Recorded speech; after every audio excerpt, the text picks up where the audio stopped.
سے برکات اور آخرت کے اندر ہمارے لیے ذریعہ نجات بنائے۔ برادران اسلام، اللہ رب العالمین احکم الحاکمین جناب نبی کریم نے اس کائنات عالم کو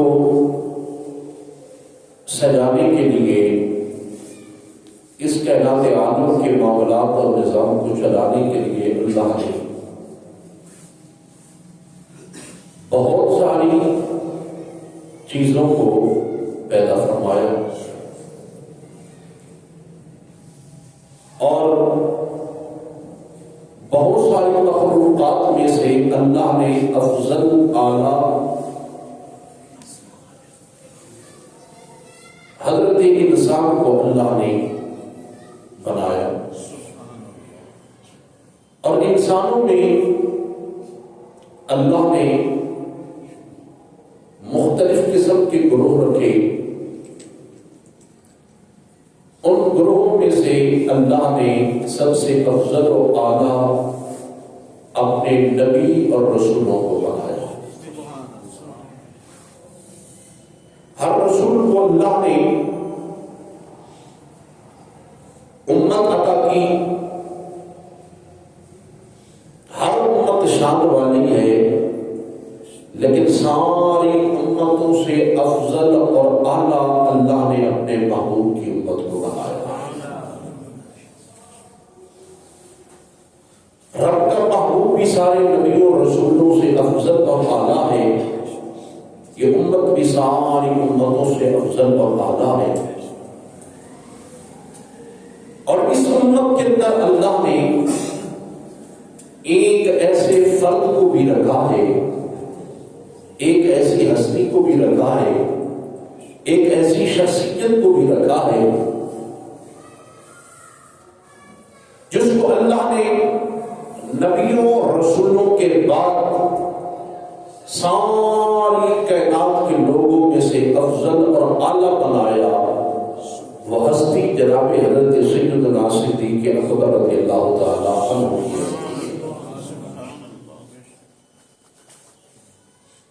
حضرت تاجدار صداقت سیدنا صدیق اکبر رضی اللہ تعالیٰ عنہ کے فضائل اور کمال آپ نے گزشتہ 3 جمعات سے سماعت کر رہے ہیں۔ جناب حضرت سیدنا صدیق اکبر رضی اللہ تعالیٰ عنہ وہ ہستی ہے کہ جو میرے مصطفیٰ کریم علیہ السلام کی بھی بڑے پیارے ہیں، میرے آقا بھی ان سے بڑا پیار کرتے ہیں، اور وہ بھی نبی نبی سے بڑی محبت کرتے ہیں۔ محبت یک طرفہ نہیں ہے، یہاں پہ محبتیں دونوں طرفہ ہیں، اور بڑی کمال کی پھر محبتیں ہیں، یہاں تک کہ میرے رب نے ہجرت کا ساتھی بھی اپنے محبوب کا جناب حضرت سیدنا صدیق اکبر رضی اللہ تعالیٰ عنہ۔ میرے نبی پاک نبی نے جب اعلان نبوت فرمایا، اعلان نبوت فرمانے کی دیر تھی، مکے کے لوگ آپ کے دشمن بن گئے۔ اس سے پہلے مکے والے آپ سے محبت بھی کرتے ہیں، پیار بھی کرتے ہیں، اور گلی گلی میں یہ نعرہ بھی گونج رہا ہے، محمد الصادق الوعد الامین، کہ محمد کریم صلی اللہ علیہ وآلہ وسلم سچے بھی ہیں، وعدے کے پکے بھی ہیں، امانت دار بھی ہیں۔ لیکن جو ہی میرے پاک نبی نے اعلان نبوت کیا، 40 سال کی عمر میں اعلان نبوت فرمایا، نبی پہلے سے ہیں، اعلان 40 سال کی عمر میں کیا۔ اب وہی مکے والے جو آپ کی سچائی کی، امانت داری کی اور وعدے کے پکے ہونے کا اعلان کرتے تھے، وہی جان کے دشمن بن گئے، بڑی تکلیفیں دی، اذیتیں دی، دکھ دیے، مصیبتیں میرے پاک نبی نے برداشت کی.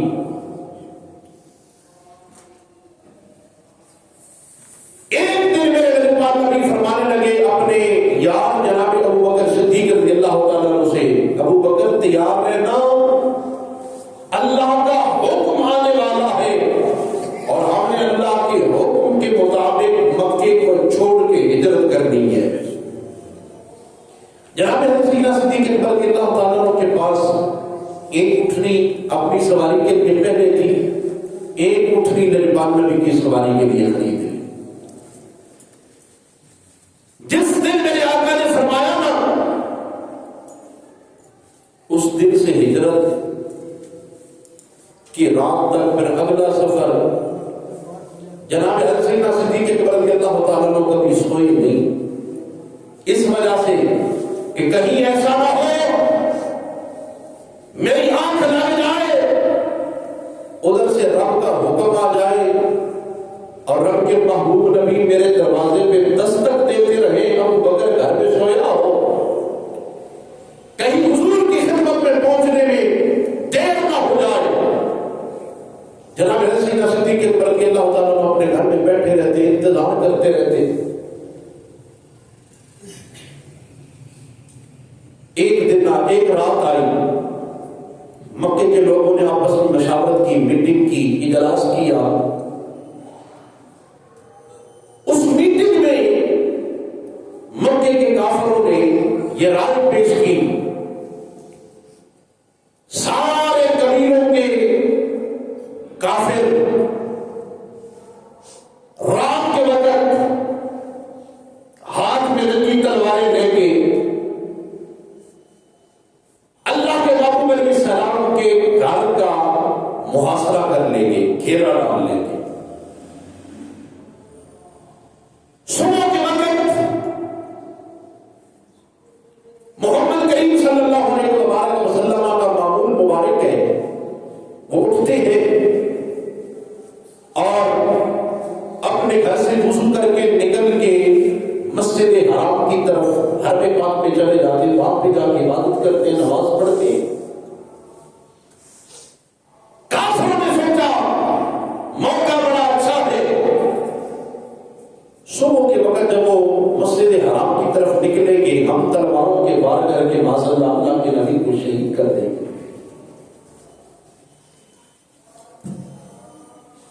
انہیں اپنی تلواروں پہ ناز تھا،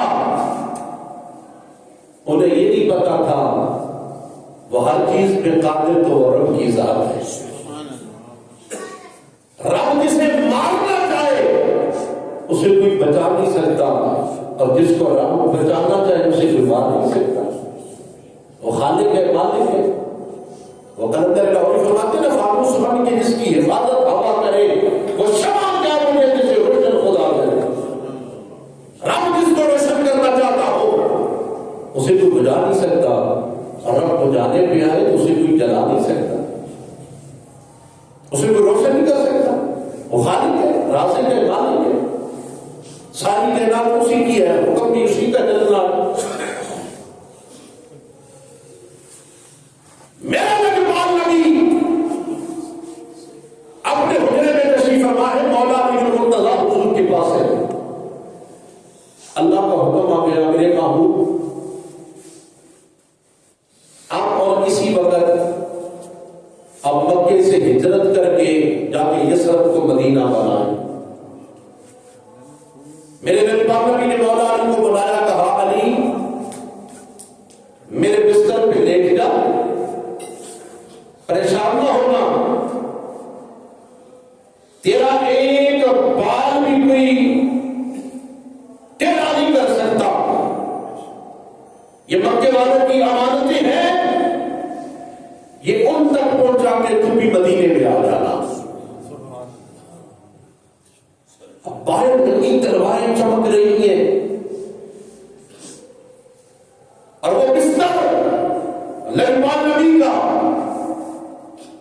جو قتل کا بنا ہوا ہے، اس بستر پہ سونے کے لیے پھر ایک جگرا چاہیے ہوتا ہے. اور میرے نبی پاک نبی نے مولا علی المرتضیٰ کو اس بستر پہ لٹایا. علی تیرا بال بھی کوئی نہیں ضائع کر سکتا، پریشان نہ ہونا، بستر پہ سکون سے لیٹ جانا۔ اور مولا علی مرتضیٰ شریف خدا کی اللہ تعالیٰ عنہ سے بعد میں صحابہ پوچھتے تھے، اے علی تجھے شیر خدا کا لقب بھی ملا ہے، تو بڑا جنگجو ہے، بڑا تلواروں سے تیرا پیار ہے، بتا وہ رات کیسے گزری تھی کہ جب میرے پاس نبی کے بستر پہ تھا، بال کافر تلواریں لے کے کھڑے تھے، مولا علی مسکرا کے فرمایا کرتے تھے، اور رب کعبہ کی قسم ہے مجھے زندگی میں اتنی مزے کی نیند اور کسی رات کو آئی نہیں جتنی مزے کی نیند مجھے اس دن اللہ کے محبوب کے بستر پہ آئی۔ سبحان اللہ، علی ڈرے نہیں تھے، تمہیں پتہ نہیں بستر رب کے محبوب کا ہے، ڈر کا ہے گا، ڈر کس چیز کا؟ میرے آقا نے فرمان ہی دیا تھا علی تیرے تک کوئی نہیں پہنچے گا، اور میرے آقا نکلے۔ اب رب اپنے محبوب کی شان بھی دکھانا چاہتا ہے، رب نے پہلے حکم نہیں دیا کہ محبوب اب تو مکہ چھوڑ ہجرت کر، رب نے بھی حکم اس وقت اس رات کو دیا ہے جب کافر سارے تلواریں لے کے محاصرہ کر کے گھیرا ڈال کے کھڑے۔ میرے رب نے فرمایا محبوب اب نکل، میرے آقا باہر نکلے، مولا تو کافر کھڑے ہیں، کہا محبوب پریشان کیوں ہوتا ہے؟ یہ ذرا زمین سے مٹی کی مٹھ بھرنا، اپنی مٹھ بھری، مولا پھر کیا کروں؟ رب نے فرمایا پڑھو قرآن، یاسین والقرآن الحکیم انک لمن المرسلین، یاسین پڑھ کے ذرا پھینک مٹی۔ میرے آقا نے وہ مٹی پھینکی، مٹی کی گرد و غبار اڑی، کافروں کی آنکھوں میں پڑی، میرے آقا ان کی سفید چیر کے نکل گئے، کافروں کو پتہ بھی نہیں چلا۔ یہ رب اپنے محبوب کی شان نکالا، اور پھر میرا رب فرماتا ہے، وہ ایک محبت بھرے انداز سے میرا رب فرماتا ہے، ناز بھرے انداز سے، محبوب تو مارا نہیں تھا، ادھر نہیں تھا، محبوب وہ جو کنکریاں تو نے پھینکی ہیں نا، محبوب تو نے تو نہیں پھینکی، مولا پھر کس نے پھینکی ہے؟ ہاتھ میرے مصطفیٰ کا ہے، کنکریاں بھی میرے آقا نے اٹھائی، وہ مٹی بھی میرے آقا نے پھینکی، رب کہتا ہے مارا نہیں تھا، ادھر نہیں تھا، محبوب وہ جو کنکریاں تو نے پھینکی وہ تو نے نہیں پھینکی، مولا پھر کس نے پھینکی؟ رب خود جواب دیتا ہے، ولکن اللہ رمى، محبوب وہ تیرے رب نے پھینکی ہے۔ نعرہ تکبیر، نعرہ رسالت، نعرہ حیدری۔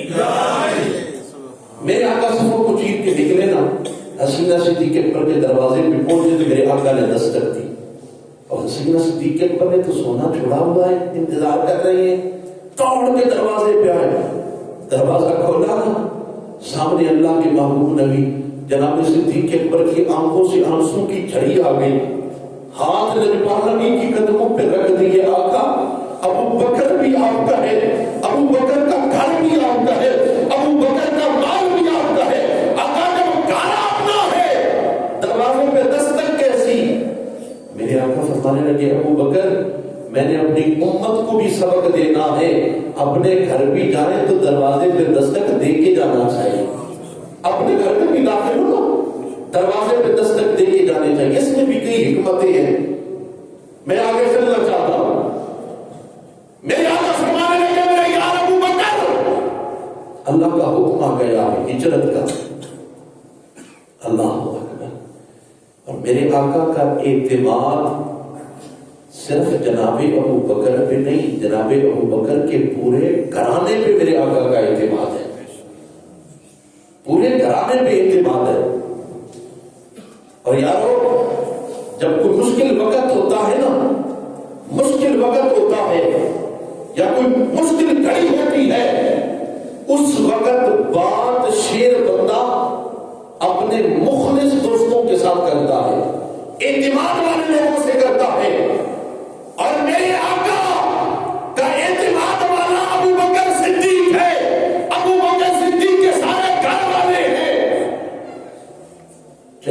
آقا کے لیے سواری پیش کی گئی. ایک اونٹنی پہ میرے نبی پاک نبی سوار ہے, ایک اونٹنی پہ جناب ابوبکر صدیق سوار ہے.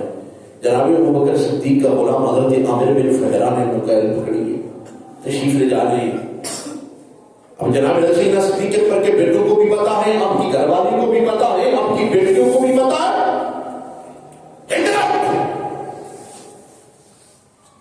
جب سور کے پہاڑ میں پہنچے نا, صبح کا وقت ہو گیا. میرے آقا فرمانے لگے ابو بکر اپنا وہ مکے کے کافروں کو بھی پتا چل گیا ہوگا, اب ہمیں یوں کرنا چاہیے سواریاں واپس بھیجیں, یہاں پہ نا پہاڑوں میں کہیں ٹھہر جانا چاہیے.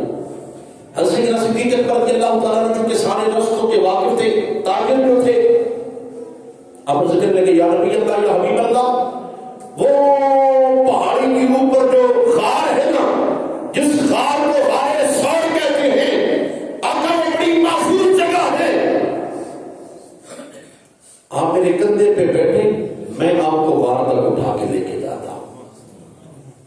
سواریاں واپس گئی, سواریاں واپس گئی. اور جناب سیدنا صدیق اکبر رضی اللہ تعالیٰ نے جب گھر سے نکلے تھے نا, میرے نبی پاک نبی نے اور جناب ابوبکر صدیق نے بلایا سیدنا صدیق اکبر کے بیٹوں کو, حضرت عبدالرحمن بن ابی بکر کو, کہا تم نے سارا دن نا ان کافروں کی جتنی بھی باتیں ہوگی نا ان کو اکٹھا کرنا ہے, ان کو جمع کرنا ہے, وہ باتیں سننی ہے. اور حضرت عامر بن فہرہ کی بھی ڈیوٹی لگائی, اے عامر تو نے بھی ان کافروں کی باتیں سننی ہے, پھر رات کے وقت غار میں آ کے ہمیں بتانا ہے. اب دیکھیے اعتماد میرے آقا کا کیسا ہے, جناب ابوبکر صدیق پہ, جناب ابوبکر صدیق کے گھر والوں پہ, اور یہاں تک کہ جناب ابوبکر صدیق کے غلام پہ بھی میرے آقا کا اعتماد ہے. حالانکہ غلام جو ہوتے ہیں نا وہ چونکہ بکی ہوئی آیا کرتے تھے, اور وہ آگے پیسوں پہ بک جایا کرتے تھے, پیسوں کے بدلے میں اپنے مالک کے خلاف بھی کام کر جاتے تھے. اس وجہ سے ہمیں سامنے سے پیسہ ملے گا, مخالف سے پیسہ ملے گا, وہ پیسہ ہم اپنے مالک کو دیں گے, ہم آزاد ہو جائیں گے. لیکن قربان جاؤں عامر بن فہرہ ہے صدیق اکبر کا غلام, اصل میں نبی پاک نبی کا امتی بھی ہے, نبی پاک نبی کا غلام بھی ہے, میرے آقا کا صحابی بھی ہے. اور میرے آقا کو بھی اس پہ اعتماد ہے, جناب ابوبکر صدیق کو بھی اپنے غلام پہ اعتماد ہے. اور رات کے وقت پھر بکریوں کا دودھ تھنوں سے نکال کے جناب حضرت سیدنا صدیق اکبر رضی اللہ تعالیٰ عنہ کی بڑی بیٹی حضرت اسماء بنت ابی بکر صدیق رضی اللہ تعالیٰ عنہ برتن میں دودھ ڈال کے اپنے بابا اور نبی پاک نبی کو غار میں پہنچایا کرتی تھی. میرے نبی پاک نبی کے غلاموں, جناب صدیق اکبر کا گھرانہ بھی میرے آقا کا اعتماد والا, اور میرے آقا سفر ہجرت پہ جس ابوبکر صدیق کو ساتھ لے کے چلے, وہ ابوبکر بھی میرے آقا کے اعتماد والا ہے. اب غار سال کی پہاڑی میرے آقا تو جناب ابوبکر اپنے کندھے پہ اٹھا کے چڑھ رہے ہیں. پہاڑی بڑی مشکل ہے, راستہ بڑا کھٹن ہے, لیکن جناب صدیق اکبر رضی اللہ تعالیٰ عنہ سے پوچھا گیا, جناب ابوبکر بتاؤ وہ راستہ کیسے طے کیا؟ جناب حضرت صدیق اکبر کہتے ہیں یار مجھے تو یوں لگتا تھا وہ سور کا پہاڑ بھی میرے لیے نرم ہو گیا ہے, کیونکہ میرے کندھوں پہ اپنے رب کے محبوب کو اٹھایا ہوا تھا. اور سور کے دروازے میں پہنچے, غار سور کے دروازے میں, اور یہ پہلا مرحلہ ہے. جہاں جائیں, جس طرف جائیں, جدھر جائیں, جناب ابوبکر حضور کے ساتھ ہوتے نا, نبی پاک نبی آگے ابوبکر پیچھے, نبی پاک نبی آگے ابوبکر پیچھے, نبی پاک نبی پہلے نمبر پہ, جناب ابوبکر پہلے نمبر پہ. یہاں معاملہ اور ہے. اب غار سور کے دروازے پہ پہنچے, یہاں پہ غار میں داخل ہونے کے اعتبار سے ابوبکر کا پہلا نمبر ہے, حضور سے بھی پہلے. لیکن کیوں؟ یہ نہیں ہے کہ حضور سے ان کی شان بڑھ گئی, حضور سے مقام بڑھ گیا, نہیں, اس میں بھی ادب کا پہلو ہے. جناب ابوبکر صدیق کرتے ہیں نبی پاک نبی آپ غار سے پہلے پھیلیں گے, پہلے میں اندر جاؤں گا,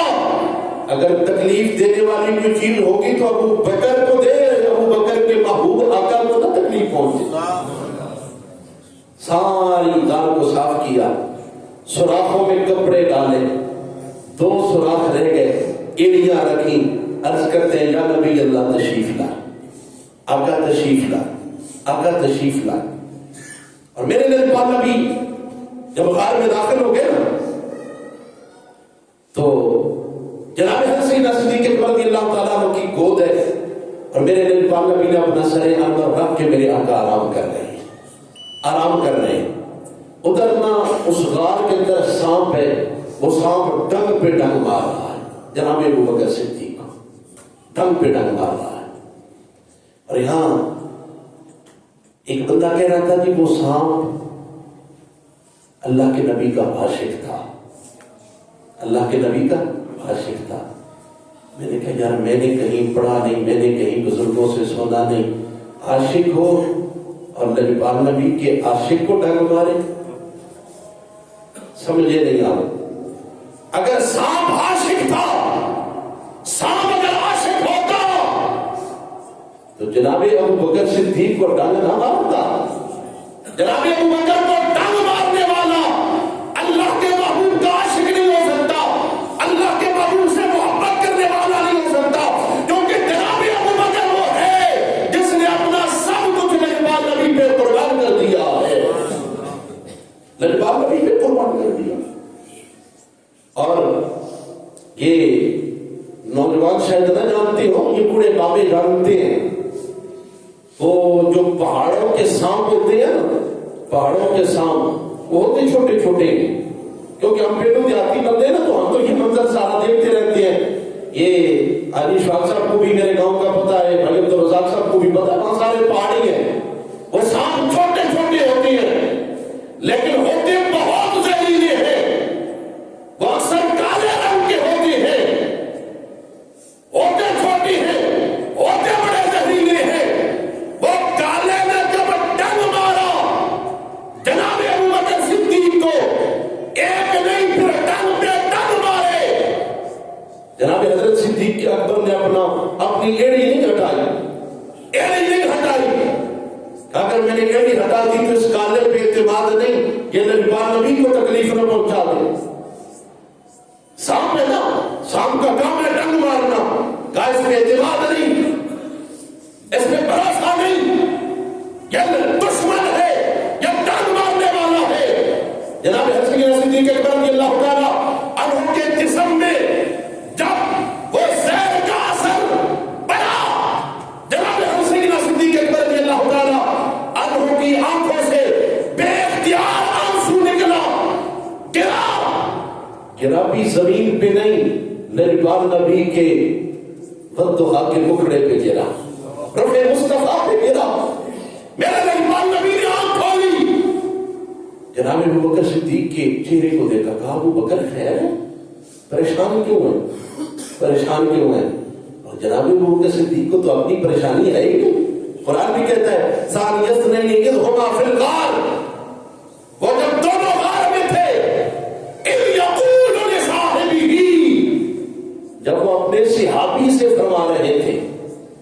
جناب ابو بکر صدیق وہ ہیں جن کی صحابیت کی گواہی اللہ کو قرآن دے رہا ہے, جن کی صحابیت کی گواہی اللہ کو قرآن دے رہا ہے.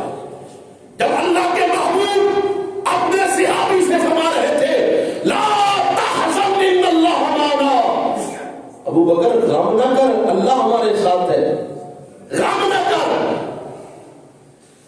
اچھا یہ دو چیزیں ہیں, ایک ہوتا ہے خوف, ایک ہوتا ہے غم. خوف اپنے لیے ہوتا ہے, غم اپنے لیے نہیں, غم دوسروں کا ہوتا ہے, غم دوسروں کا ہوتا ہے. اب اس میں فرق دیکھیے, یہ حالیہ دنوں میں یہ بھائی وقاص صاحب بیٹھے ہیں, ان کے بھائی ہمارے نمازی حاجی شفیق صاحب چلے گئے. اب ان سے اگر کوئی پوچھے آپ کو خوف ہے کہ غم, یہ کہے کہ مجھے غم ہے, میرا بھائی چلا گیا ہے. یہ شعیب سے پوچھو, یہ کہے گا مجھے غم ہے, میرا باپ چلا گیا ہے. بھائی اپنے لیے خوف ہوتا ہے, دوسرے کے لیے غم ہوتا ہے. اللہ کا قرآن بھی اعلان کر رہا ہے ان یقول لصاحبہ, اللہ کے محبوب اپنے صحابی سے کہہ رہے ہیں لا تحزن ان اللہ معنا, ابو بکر غم نہ کر,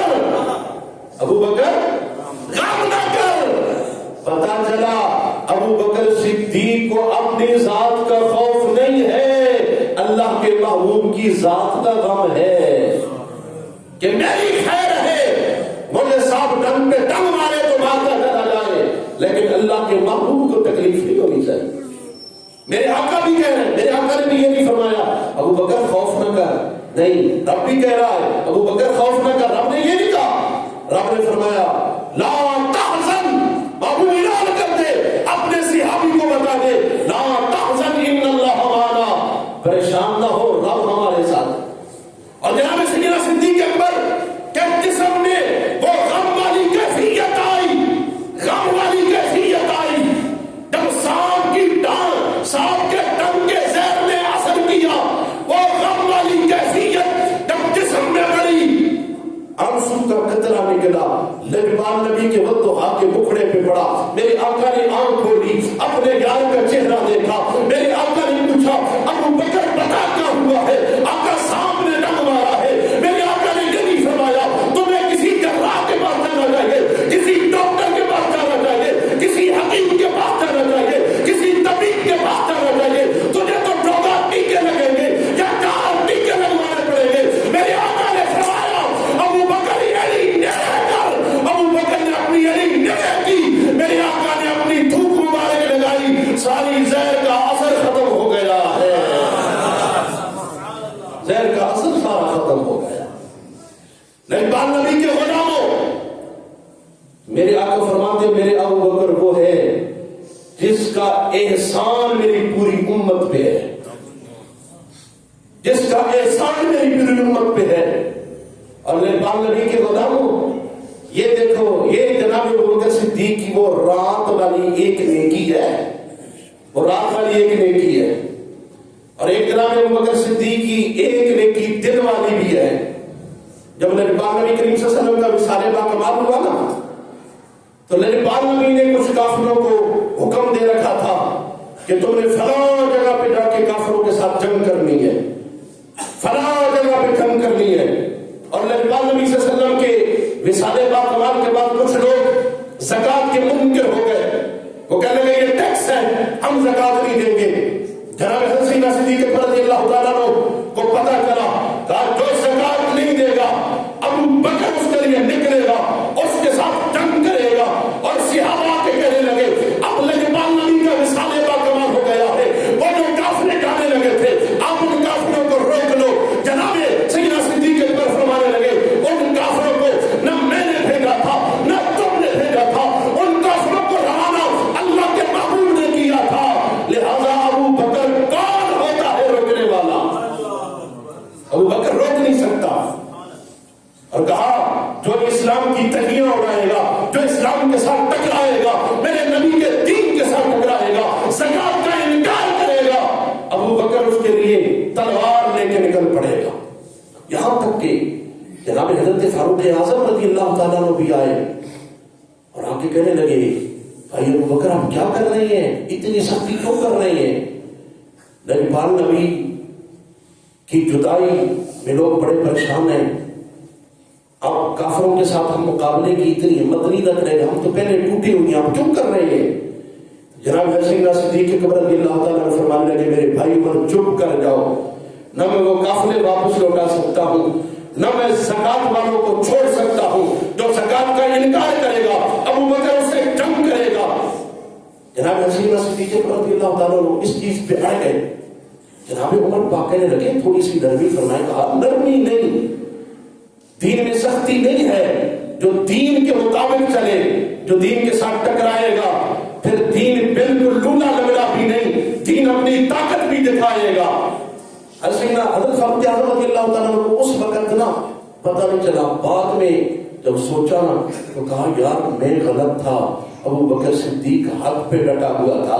جناب حضرت سیدنا فاروق اعظم رضی اللہ تعالیٰ عنہ بعد میں جناب حضرت سیدنا صدیق اکبر کی برگاہ میں آتے تو آن کے کہا کرتے تھے میرے بھائی ابو بکر میری زندگی کی ساری نیکیاں لے لے، ایک رات والی اور ایک وہ دن والی نیکی مجھے دے دے، میری ساری نیکیاں لے لے۔ وہ رات والی نیکی کیا ہے کہ جب آپ غار سار میں لجبال نبی پہ سب کچھ قربان کر چکے تھے، اور دن والی نیکی یہ ہے کہ جب لجبال نبی کے رسالے باکمال کے بعد اسلام پہ ڈیرا دینے